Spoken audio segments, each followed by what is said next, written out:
Iron Man issue 20. That's right, folks. Cantwell just spent the past 19 issues crafting a beautiful story about Tony Stark's God complex and how he feels a need to fix everybody. And it's a deconstruction of what it means to be a hero and an arrogant character in a world that has outgrown your abilities. And after telling that story, he sends Tony to rehab. So what bright ideas can we do for issue 20 of this incredible Iron Man run? Hear me out. What if he gets roller skates and jousts a gorilla? And it makes sense. Okay. I love it. I love this. Oh, I love it. It's great. This is just fun. A great follow-up that means very little, but I like it. You know? It's telling a compelling story.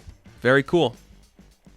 We open up this book, and we see Patsy comes to pick up Tony, and she just kind of like debriefs him on where everyone's been for the past couple months. We see that somebody named Vic Martinelli has been calling Tony. He's not picking up the phone. But the Space Friends, they play fantasy baseball now. So they head to a bar because Patsy just wants to see what's happening at the game. And Tony pulls a letter out of somewhere. And as she's describing, like, hey, this is my player. This is how it's going to win and all that stuff. Tony hands her this letter. And she starts to read it. And you just see the facial expressions where she's smiling. She looks up to him. She smirks. She kind of loses control. And he's like, oh, Tony. And this is where Tony's like, well, I don't have a ring. It just felt kind of tacky.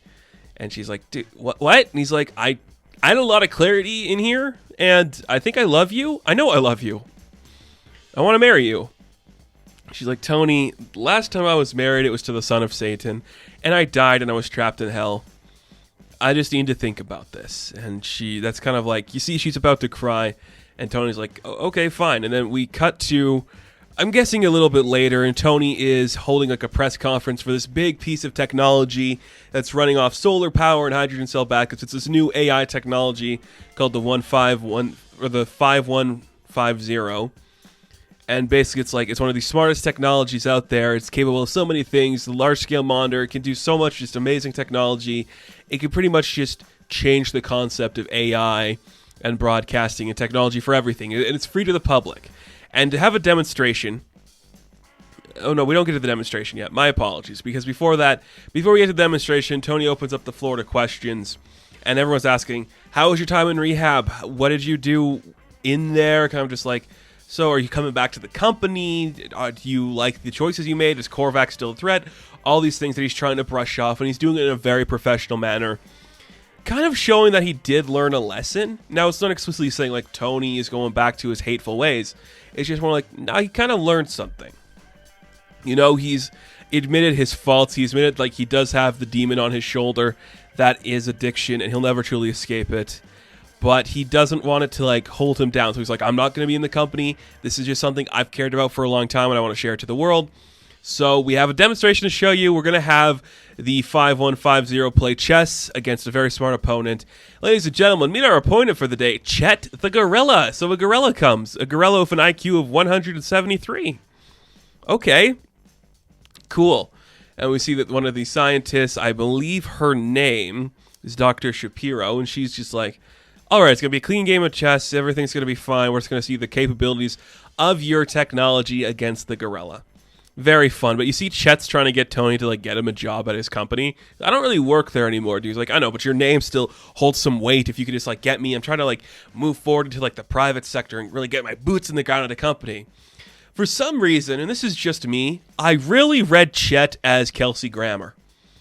I don't know why. Maybe it's the mannerisms. Maybe it's that they look alike. And I don't mean that in a negative way. I just mean the hairline of the gorilla is very Frasier. Chet's going to play the AI. And we just see they're about to have a really fun chess match. And then we cut to Patsy just walking down the street, thinking to herself, like, does she want to marry Tony? Does she love him? Or does she just love the idea of fixing him? A very responsible and mature way for her to go about this. I like it a lot. She's just experiencing the ideas, and I think that's kind of cool. And we cut back to see Chet, and Chet's kind of losing. It's not looking great. It's like, oh, the computer's doing smarter, but Chet is like, oh, I have a great idea of how to win this match, and he makes an illegal move technically, and kind of like blocks one of the holographic chess pieces, so you can't really see it. So the AI gets into a fight with Chet, and Chet's like, you besmirch my name, you stupid little thing. You call me a cheater? I will not be insulted by you. He just starts freaking out and throwing everybody around. He tosses Tony off the side of the building. But luckily, Tony gets into his suit of armor before he crashes, and we see that Chet hacks into the system and kind of literally connects into Tony's armor, so the armor is not working for Tony anymore. Just essentially now he's just getting beat up by a gorilla. I'm like, okay, I can live with that. I am living with that. It's pretty dope. So Tony's just like, I gotta get out of here. He starts running away. He's like, this is really embarrassing. I am just running away from a gorilla. I don't have any power to my suit. I don't know what I'm doing here. How do I get any of this? Do I have anything that could like help me run away from this? So he's trying to talk to his suit. Do you have like a still act? Do I have any like still active modes that can like work for this? He's like, yeah, you kind of got one. What is it? Rollerblades. So the suit gets rollerblades. Tony starts to run away. Chet finds a scooter and it's like, let's do a little Roman holiday. And I'm like, yes, an Audrey Hepburn reference. Why does that work so much for this book? I love it. So is Patsy still deciding if she loves Tony? We see that Chet grabs a sword off of a statue and goes down to Chet.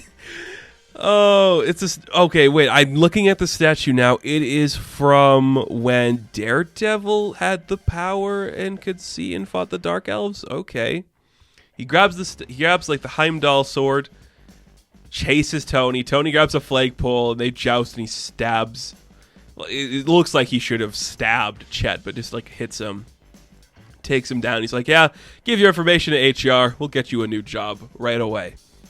Why is this great? Like, what a great follow-up to, like, the really intense book where an angry gorilla is just like, okay, Tony, you think you're better than me? I have a smart IQ too, asshole. Look to see what I can do.